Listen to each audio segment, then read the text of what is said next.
Bienvenue sur le bateau de Magellan, ou plutôt sa réplique. À l'occasion de la fête des gens de la mer, la Grande Bordée, la copie de ce vieux gréement est exposée et ouverte à la visite tout au long du week-end. L'occasion de découvrir les conditions de navigation de l'époque. Le mécanisme de la barre, c'est un bar qui s'appelle la guilotte, c'est un bar ancien, parce que tout le monde connaît la roue moderne. Mais la roue, c'est plus moderne. Dans l'époque de Colomb, de Magellan, les mécanismes, c'est la barre. Une barre du nom de l'aiguillot, de quoi impressionner les premiers visiteurs. Ce qui m'a surpris, c'est la navigation, étant donné que la roue n'existait pas. C'est le, je sais pas comment ça s'appelle, ce qu'il fallait diriger à l'intérieur, à la place de la roue. Pour manipuler le gouvernail. Voilà, ça c'est... On s'imagine un peu comme ça devait être difficile. C'est original. Ce qui me fait drôle, c'est quand même exigu.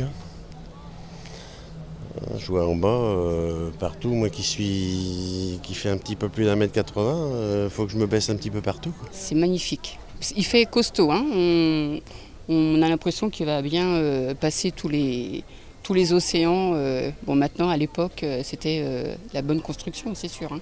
Premier navire à faire le tour du monde, le Nao Victoria a surtout toute sa place à la Grande Bordée. La Chaume, on a des origines espagnoles, le Nao Victoria est espagnol.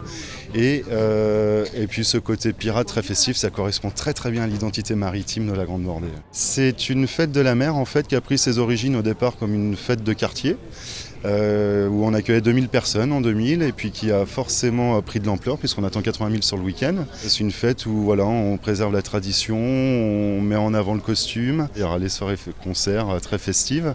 On met simplement la Chaume en état de siège festif pendant un week-end. Et en effet, entre défilés nautiques, spectacles d'acrobatie dans la mâture ou encore soirées-concerts, c'est un week-end particulièrement chargé qui s'annonce.